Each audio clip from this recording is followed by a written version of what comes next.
Now back to Just Energy Radio with Dr. Rita Louise.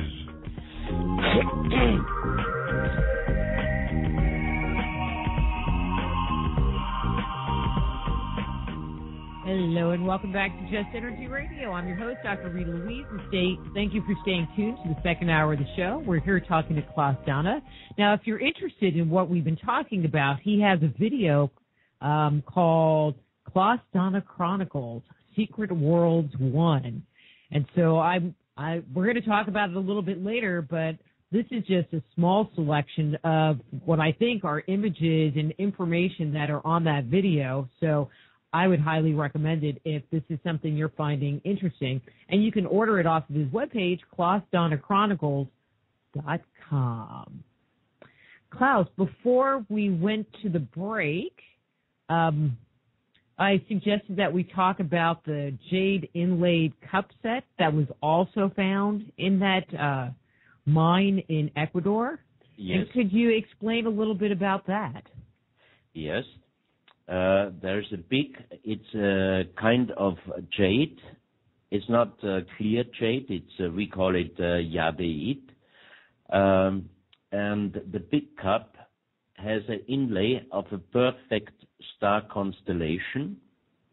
And the 12 little cups, they have numbers on them, which are looking like the Mayan numbers, but they are different. For example, on the right side, you see the number 6. In the Mayan numbers, it is horizontal, the line, and the small dot is on top.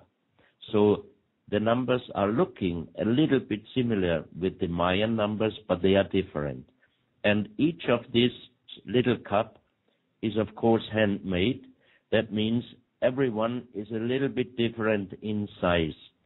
But we did the test. We filled all 12, completely filled up with water, and carefully we put the water inside the big cup, and finally, after the last cup, the big cup was completely full. So how did they do those little cups so precisely to fill the big cup exactly until the top of the level? And the big cup, the most interesting for me was the magnetical reaction, because my friend showed me on a small string, he had a little magnet, and he put it inside the big cup. It was all around inside the cup, completely magnetical. And outside, nearly nothing. Only when you look on the big cup, you see 3 big stars.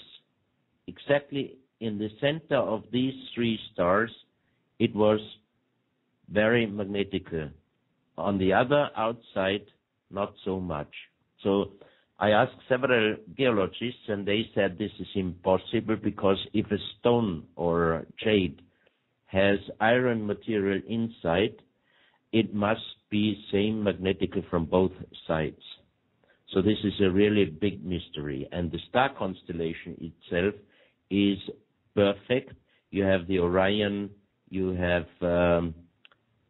but I don't know now in English all the names of the stars, but some of your listeners can really explain what stars are shown on this stone cup. Would it be like the Pleiades? Pleiades are also on. Yes, exactly. Sorry, yeah. That's okay. I mean, when I look at the little cups, it almost is reminiscent of Braille. You know, I got that whole underground in the dark thing going on, you know, so I'm like, well, you know, I wonder when you're touching the cup, if you actually feel a little raised sensation. Dr. Rita, I forgot to say, the inlay of the numbers and also the star constellation in the big cup, they are also brightly shining if you put these pieces under ultraviolet or black light. Cool. The little circles on the inlays, like there's the one in the front left, you know, it has the 2 little inlays. About how big in diameter are we really talking about? I mean, because obviously this picture is not to scale. No, it's not the scale, of course not. The cup is, I would say, 24 centimeters, the big one. I don't know in feet and inches, sorry. But they are, how to say, in our days, if you have a short drink, liquor or something, a little cup. Mm-hmm. And the dots are the numbers. As you said before, the 2 dots, that's number 2. Next to it, number 3. Fascinating. It just amazes me that they could inlay such a small item perfectly into that stone. I mean, just the level of technology to do that is fascinating. Precisely done. That's why it's hard to accept for the official archaeologists that these are very, very old things. But they are. When they've examined these pieces, this one in particular, because they're round, did they find any kind of tool marks or lathe marks on them? No. Interesting. Curiouser and curiouser, as they say. Yeah. Any other comments that you want to make about the cups? No. Okay, and I'm just going to... we go to the cobra? Yeah, because that's another one of those glow-in-the-dark... right, as you can see, left side, right side. And here the strange thing, and that's another thing, cobra never existed in South America. So how comes an old cobra stone artifact to South America? It cannot be from there. It must have brought from somewhere. And you have 33 lines. You can see the red ones ending up with 1 dot, the 33rd. And on the left side, right side, you have 7 points. And as we have today's special number, 11, 33, and 7 are also very, very special numbers. The 7 could be the chakras, and the 33, very strange. Is this a flute? Is there any idea of what this is? It is not a flute. It is just a cobra head. And the colors function. that we know of. It's ritualistic. That we know, exactly, yeah. The colored areas, the 33 lines, is that inlaid as well? Yes. Because I'm going to assume that the cobra itself is jade, but what is the inlay made out of? That's a big question. We tried to find out. First of all, of course, we do not want to destroy one of those artifacts, so we could not break out pieces. But a possibility could be that they used illuminating crystals, powdering, and then filling the encarving with some special glue or whatever natural glue or whatever they used, but it's perfectly done. That's what I can say. Especially, you can see it on the on the one piece under the cobra head. It's again this jade, and you have 7 lines precisely done. That would be even, I talked with several stone workers, specialists, artists. They said even today, making such a piece wouldn't be easy. Well, and I think that just the shape of the plate, being like the bagua out of China, is interesting as well. Yes, and again, the number 7. And you can see how beautiful the colors are coming out on under ultraviolet light. And just for everyone that's listening, this is just a small sampling of pictures. Small sampling. Yes. Okay, so I'm just kind of scrolling down. Oh, this part. Okay, so I got down to the genetic disc. So we moved to Colombia, and the next image is the genetic disc. Why call it a genetic disc? We called it genetic disc because you can see on the top. You can see on the photo both sides, but on the top one, around 11 o'clock, you can see human egg with and without spermia, and around 12:30, you can see spermias, and on the surrounding, you can see different. On the right side, let's say at 1 o'clock, between 1 and 2 o'clock. You see a man and a child, and you have very strange symbols on it. So on the other side, and this is for me also very strange, you see father, mother, and child with very wide skulls and very big eyes. And I always think if someone was such a great master to do of this lyddite. Lyddite is a very hard stone. It is nearly the same hard like granite, but the structure of this stone is like leaves. So it's completely impossible doing such an artifact in our days from the same material. It is impossible. We did material check in Vienna. We asked the most expert on stone and precious stone work, Dr. Distelberger.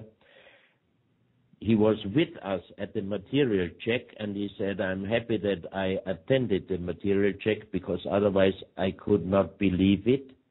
And lyddite, he said, after checking the pieces, especially this disc, he said, I cannot say who did it, when they did it, how they did it, but the only thing I can say is we are not able to do the same pieces in our days, even with our high tech. It's impossible. So, on the other side, you see, on the second side of the disc, you see several statues of fetus, of growing a child. So that's why we called it genetic disc. What it really presents, we do not know, but it is a masterpiece, and it shows things which usually we only can see with microscopes. Human egg, spermias, with normal eyes, we are not able to see it. So, what civilization was so wide, so far, that they could do these pieces out of this material? And when I did it on, I think 1 or 2 times on interviews, I was talking about lyddite. It is lyddite, so some of the listeners wrote that he's a liar because lyddite is very soft. It is not. It is definitely nearly the same hardness like granite. How big are these discs in diameter? It's like I have to check it out in your measurements. It's about 27 centimeters. It's not too big. It's bigger like a record. Okay, and I think people can get a visual on that. It's about the size of a record. That'll work. So my husband and I had a whole conversation about this piece because one of the things that's bizarre and kind of have the same question about a piece that's a little further, the dentist chair, it kind of falls into that same category. On the lower image, it shows for lack of better words, human representations on the bottom part, and there are some other humanoid-looking figures. And for people that had such a capability of rendering an image, why did they not make us look human? I mean, there are the big round eyes and the kind of square heads. It's bizarre. That's exactly what I said before. If they are so perfect in artistic work, why did they show even on the genetic disc father, mother, and child with white heads with big eyes? And also on the so-called it's a joke dentist chair, because it looks like so precisely done, perfect work from the same material, Lydite. We couldn't do the same piece today. But why did they show so big eyes? Question, did they look like? It makes me kind of wonder. I mean, my thought is if they're living underground and they're using those glow-in-the-dark things to see, maybe they needed big round eyes to see in the dark. I mean, if you look at the creation mythology, especially from the Americas, there were multiple iterations of man. So this might be one of them that is no longer with us. Just a thought. Could be. Could be. You know, you look at this stuff and there's just a lot of speculation, but I think it's interesting to just kind of throw things out there because it gives you, you know, if it's something you haven't heard of, the maybe some other avenue to look at or not. Yeah. Okay. So moving on, there are these stone tools. Now, the top two look kind of normal, like a knife or something, and I thought the other one looked more like a shoehorn. But then there are the ones that are below it that I don't even know. So maybe you could talk about those for a minute. Yes. The knife, for example, you can see mother's head and baby's head. At the moment of birth, mother's, how you call it in English, the line connecting mother and baby. Umbilical cord. Yes, is going around the neck of the baby. And to cut this line, use this knife. So that's we discussed many times about those pieces, and one of the idea was a high civilization made these tools for a lower civilization to show them already for what to use in the handle, to cut the line if the baby get danger to die. Or the right one, you can see on top, the whole picture on top, the handle is showing a wife, and then the top is not showing the face, but the vagina, and the baby is coming out and has problem. And this tool, we checked also with doctors here in Vienna, 2001, they said it is very carefully and easy to handle, and it would be even better than our instruments if there is a problem at the baby's birth. Because on the back side of the face, you can only put your thumb inside, and then you can hold this piece only with 2 fingers. That means you would not be able, while helping to bring the baby's head out, to use force or power, because you can only hold it with 3 fingers. That means doctors here also said it would be even safer than our tools today to help the baby coming out. And both of these were also found in the same cave complex, or were these found somewhere else? No. These are all Lydite, and they were found close to Bogota. Was it found? Go ahead. in Colombia, in a mountain area, on different places, mainly by farmers working on their fields. I just think that it's interesting that they have been both tied to childbirth. Yes. So that's why we think also that the little tools you have under the next photos, they are so small. Some of them are only the size of a finger, but can you see how precise, nearly like needles they are? And we think that all these pieces were kind of medical tools. Professor Gutierrez, these pieces are all in his collection. He thinks that those tools, the little ones, they were using to make the model of gold pieces in wax for the forms. But for me, it looks more like medical tools. My question is, the contemporary history says that our ancestors used stone tools, and no pun intended, these are stone tools, but I don't think this is what they had in mind when they were talking about stone tools. Yeah, I mean, if we talk about stone tools or primitive tools, and then you come to Tiahuanaco or Pumapunco in Bolivia or in Peru, and you really see Sacsayhuaman or some places in Cusco, those huge stones with tons and tens of tons going one into the other so precisely, so perfect that you even cannot put a shaving blade in between. Then is the big question, how could those monuments have been made with normal tools?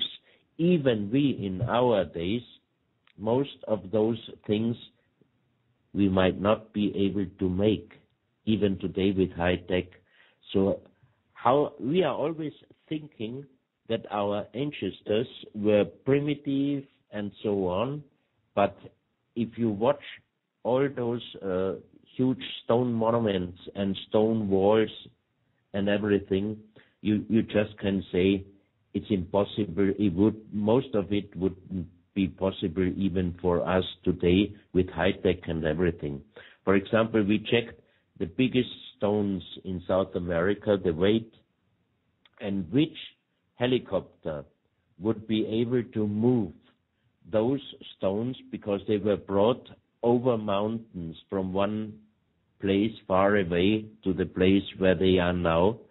So the only thing which would be able today would be a helicopter, and even the biggest, strongest helicopter, the Russian one, wouldn't have been able to transport those stones. So the big question for me is always, how did our ancestors do those works? Not with primitive tools.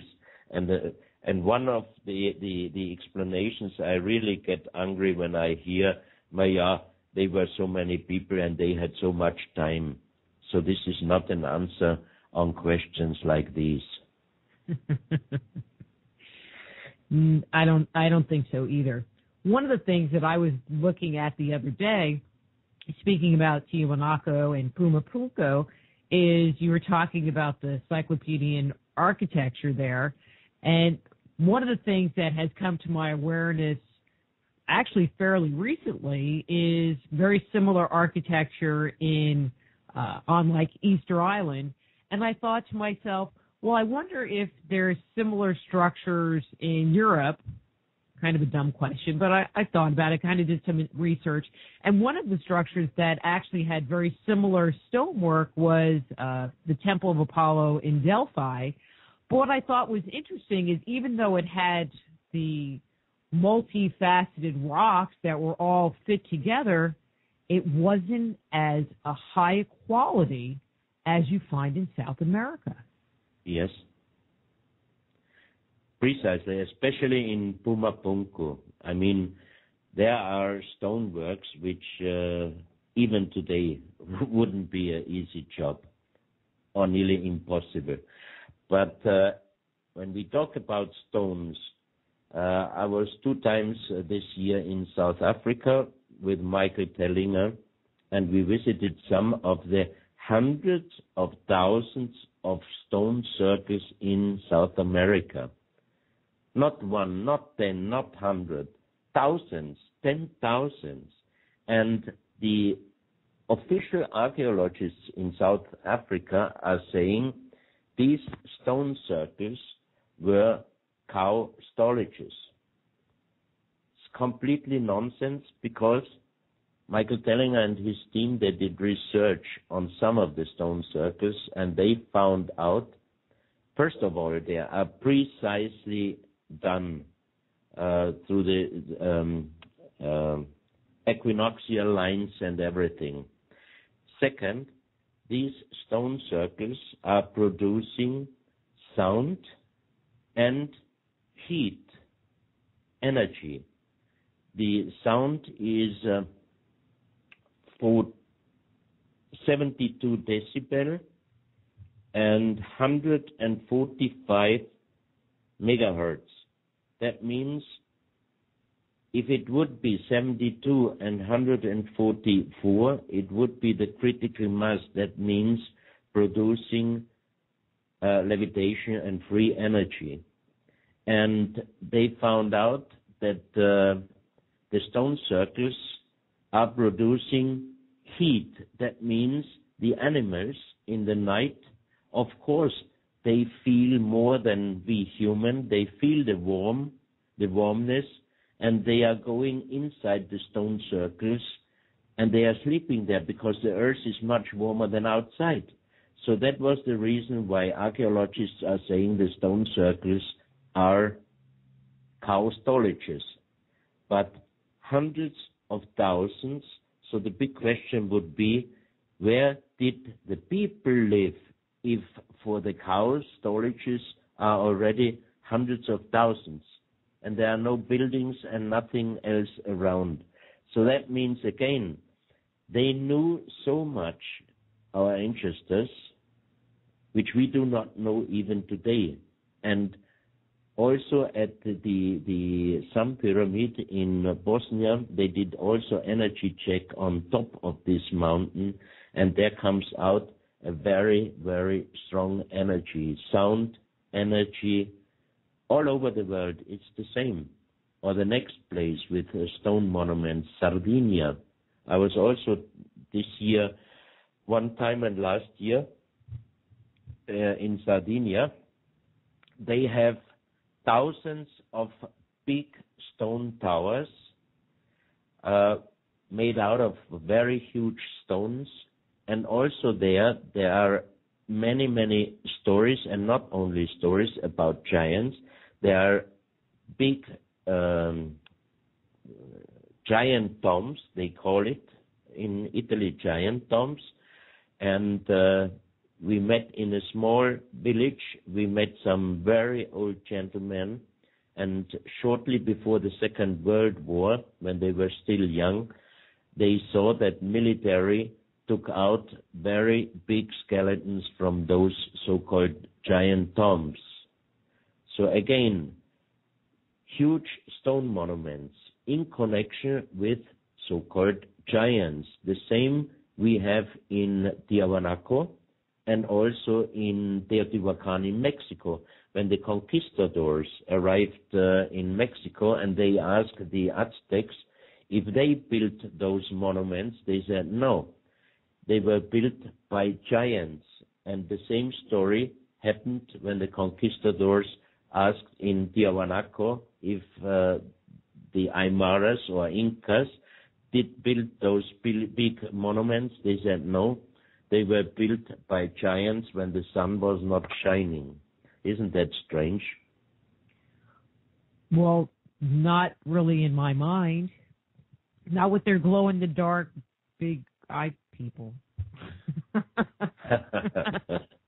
I mean, I just feel that there's a connection to that piece of mythology and the coming up from the atom ground and the material that you have found. I mean, that just caught my eye, and there's something there, especially with it all coming out of South America. Let me ask a different question. Have you found anything that has been luminescent or had the same kind of artistic qualities and traits, those big round eyes, in other places in the world? Yes, in Mongolia. They found also many, many artifacts with exactly the same big eyes as on the Colombian ones. And also there are pyramids in the southern Mongolia, which is today belonging to China. They found round pyramids, but the scale like the Egyptian pyramids, not one, several of them, and they found hundreds of small jade pieces with very, very strange motifs, mythological, some of them really looking scary, and many human statues exactly with the same big eyes in Mongolia. And they also found some big stone statues with also big eyes and long teeth coming out of their mouth. And very similar we found in San Agustin in Colombia. So again, a connection or just a coincidence. What many scientists always say, these similarities are just coincidences. I do not believe. There's a lot of debate about how old the Egyptian pyramids are. And now that they have found the pyramid in Bosnia, which I really do believe is a pyramid, and I find it sad that they have stopped their work there. Do you have any thoughts on the dating of the Egyptian pyramids? Do you think they might be older or newer than what was found in Bosnia or some of these other pyramids that are popping up around the world? I think the Egyptian pyramids are also older than official archaeologists are saying. I'm quite sure. But that is very interesting. Since we did this scanning over the mountain, over the Bosnian pyramid, when I was in South Africa,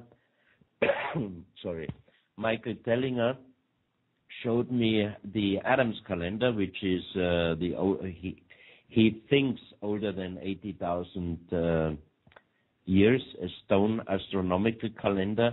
And in the valley, there are 3 mountains. When I saw them first, I also immediately said they look exactly like the 3 pyramids of Egypt, and we are doing very soon also satellite scanning. If there are tunnels inside, that then we would have the approval that these were pyramids. And another one I received just 2 weeks ago from Serbia, also in Europe. So maybe we find some more pyramids.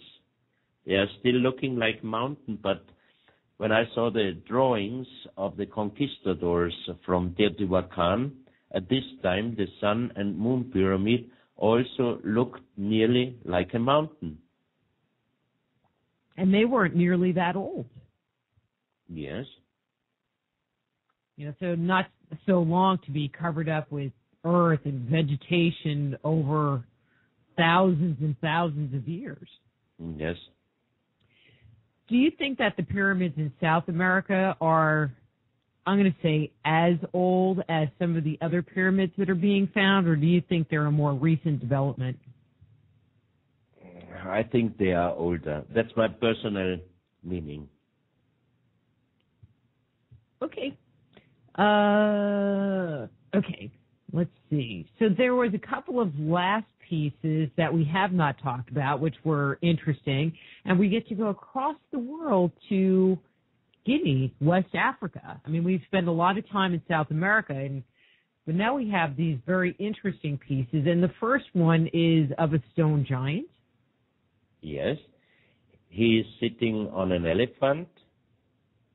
And if you know how big an elephant is, and you compare the size of the man sitting on the elephant, it would fit approximately 7-8 meters, I would say. So here again we have the same giant size. And also in Africa, every tribe in Africa has the stories and legends about the giants. And those pieces were found while diamond digging by the very famous archaeologist and geologist Professor Pittoni, Italian professor. And he heard a legend, a story there, as they are Muslims there. They said when Allah got mad on some of his angels, he petrified them and threw them to earth. These are the stone statues, so-called Anomalous. Then he took the sky and threw it also to earth. And they found also in this area very sky blue stones. And one of them we got for examination to Vienna, and we did the research in the Mineralogical Institution.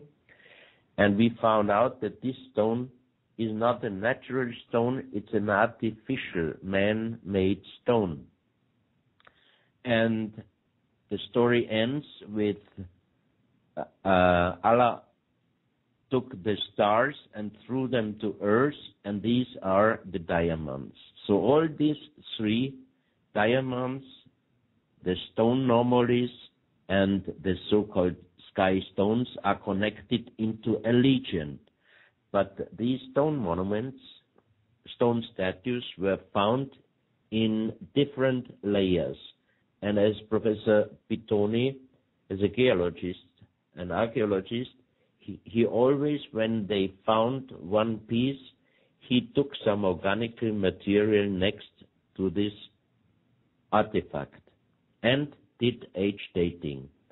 And the newest ones found were age dating upon the organic material 2,500 years, and the oldest one was 17,000 years, the deepest found one, and it looked like a kind of a little bit similar like a T-Rex, a small statue.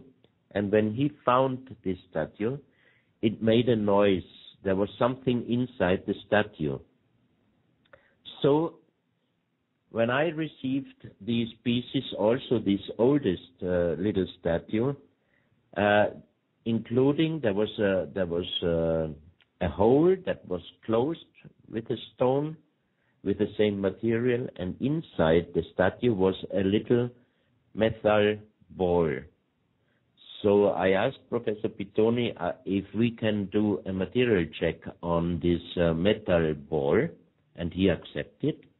And I brought it to the institution, to the laboratory, and they did the check. And next day I got a telephone call from the professor, and she said, "Mr. Dona, I think somebody did a bad joke on you." I said, "Why?" She said, "Because this little metal ball is chromatical steel, and chromatical steel was first found by an Austrian, I think it was 1904. So it could never be in a 17,000 years old statue." So when I received this answer, I called Professor Pittoni and said, "Professor, now we have a real problem." He said, "What happens?" I said, "You remember the little metal ball? I did a material check." He said, "Yes, what is it?" I said, "This is the problem. It's chromatical steel." And this was found 1904. He said, "Don't worry. Do you think when I find an old statue that I open it just because it makes a noise?" He said, "First of all, I did X-ray photos from all sides very carefully, and there I could see that this statue had a hole in the past which was perfectly closed, and inside already was the iron ball, a round ball seen on the X-rays, and he said, I sent you immediately all the X-rays that you can show that this was inside when I found the statue. So, chromatical steel 17,000 years ago, who could do that? And that's not a kind of metal that could come from a meteorite? No, it's definitely chromatical steel. And maybe you can explain what that is for the listeners. Chromatical steel? Yeah. It's the same material like many of the watches are. Okay. Chrome steel. So not anything that's natural. It's something that would have to be man-made. No. It has to be man-made. Wow. Any thoughts on what that figure was for and why there was that little piece of metal stored so precisely inside? No idea. If I would be a scientist, I would say ceremonial. I don't know if I'm supposed to laugh, but it made me chuckle. Okay, the last piece, which I think is, I don't want to say I saved the best for last, but I saved a good one for last, is the Lizard Man. Talk to me about that piece. Same area found like the Anomalous. It's granite, very heavy. It's about 50 centimeters in height. 50 centimeters, that's,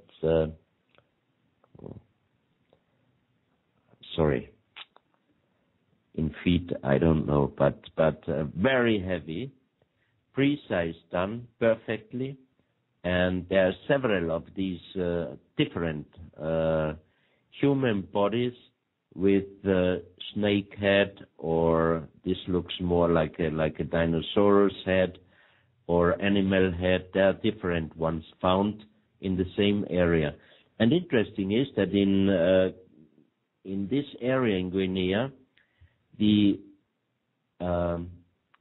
official historical explanation, ethnological explanation says that the oldest artifacts are wood-made and about 3,000 years old. So the very big question is, which civilization did these stone statues so precisely and perfect made out of a very hard kind of granite? And as this story of Allah and the angels, the petrified angels, turned out in a part of reality of the ancestors' talkings, he heard about another story about the petrified princess. So he asked his friends to bring him close to this place, and it's a granite mountain. And when he arrived there, he saw a lady's half profile made into the granite stone, from top of the head to the area of approximately the stomach. This lady's stone profile was 140 meters in size. 140 meters, that's about... It was really big. How's that? 400 feet. Wow. That is really big. In granite, middle in the jungle, and it is definitely not natural deformation of a stone. It is definitely man-made, a lady's half portrait with 140 meters.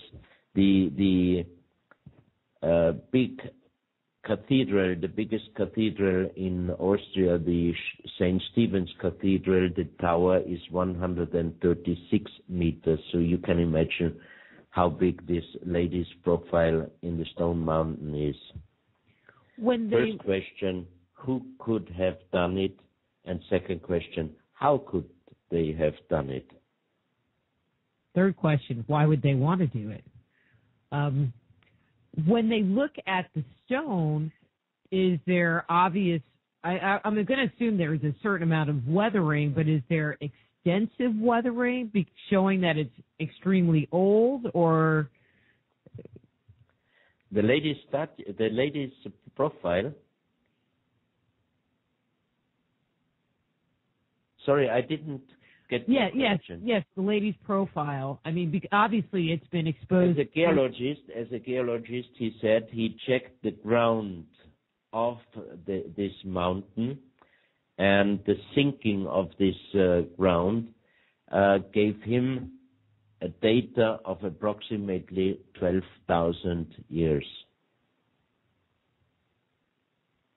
Pre-flood. Pre-flood. But I want to come back to this lizard man for a second. Yeah? The ones that they have found, the ones with the lizard or the snake heads, have they come to any dating for them? No, as I said before, in different segmentations, and the oldest one was 17,000 meters. So especially the lizard, I don't know, but much younger, or at least younger than 17,000. Okay. Well, what I find interesting is there are the stories of the Onas, or the demon serpents, the gods with, half man, half fish, half man, half snake. You talk about. Yes. And I, seeing figures like this just amplify that concept, and perhaps this is what they were trying to describe in that mythology. Could be, yeah. Okay. Well, we talked about all the pictures. Okay. Let's talk about your video, the Klaus Dona Chronicles Secret Worlds 1. So, what's on it? There are several video sequences, film sequences on it from our South American trips in 2001, 2002, especially how we found the Ecuadorian artifacts when we got first introduced them to us.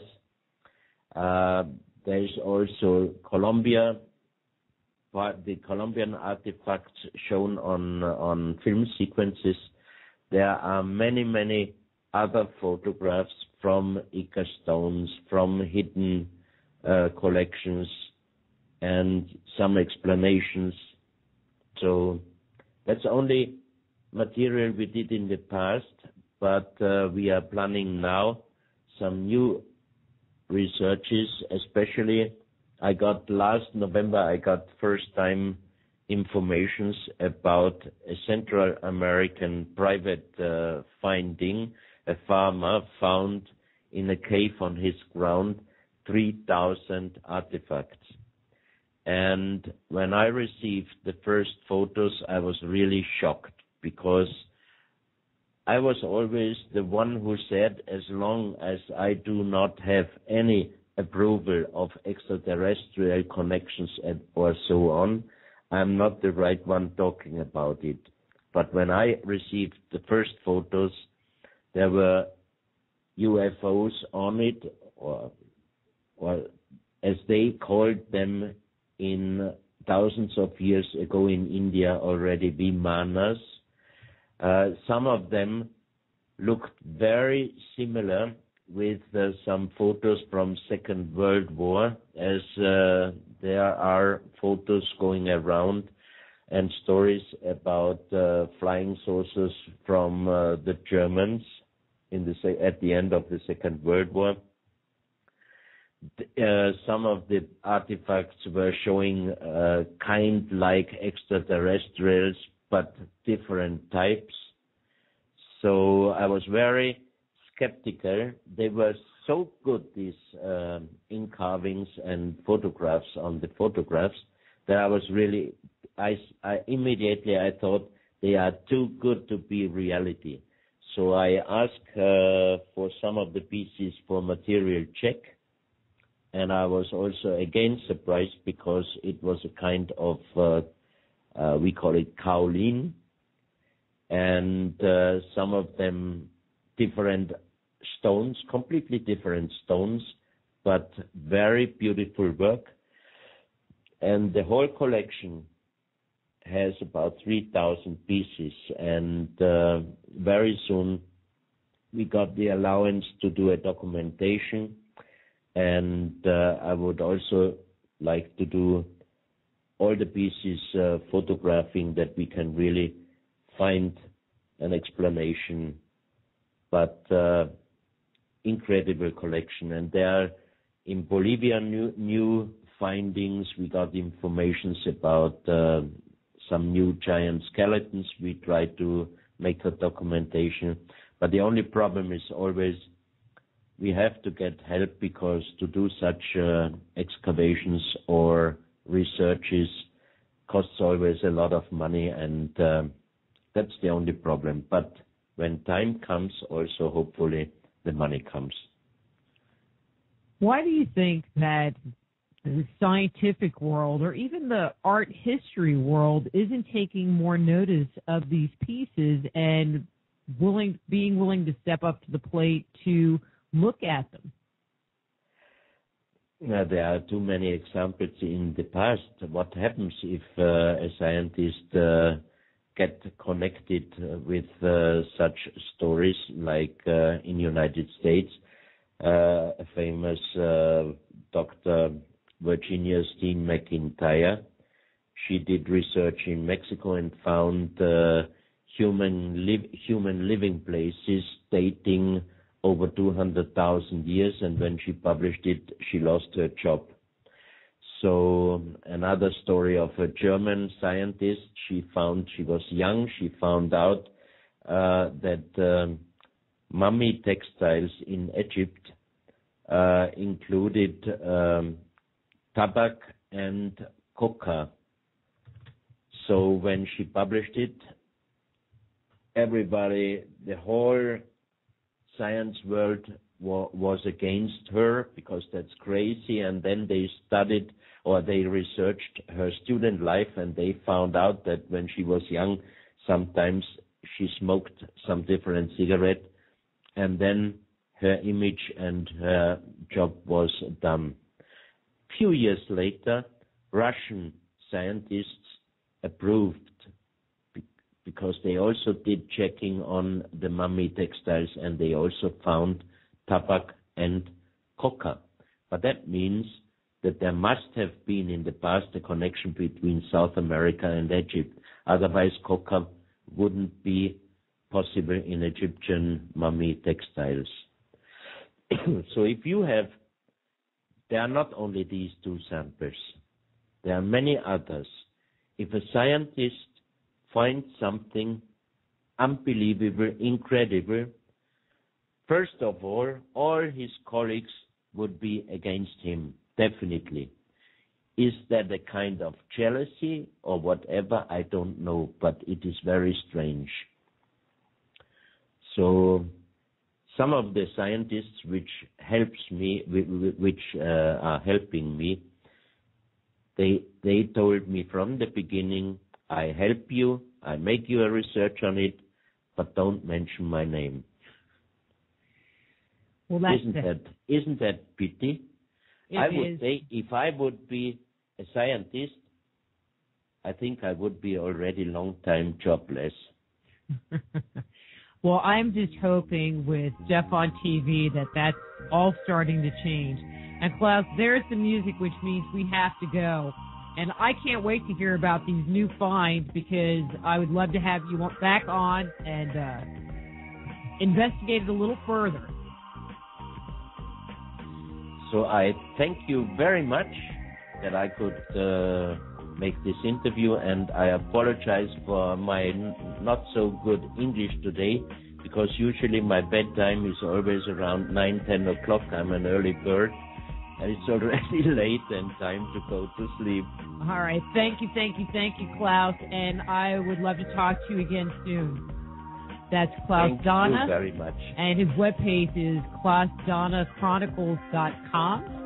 Next week, we're going to be speaking with Knez Phelan about voodoo and Timothy Wiley about the Rebel Angels. So until next week, I'm Dr. Rita Louise.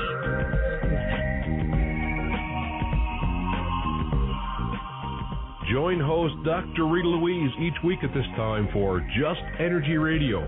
Point your browser to www.justenergyradio.com for more show information and to contact Dr. Rita. Until next time, remember,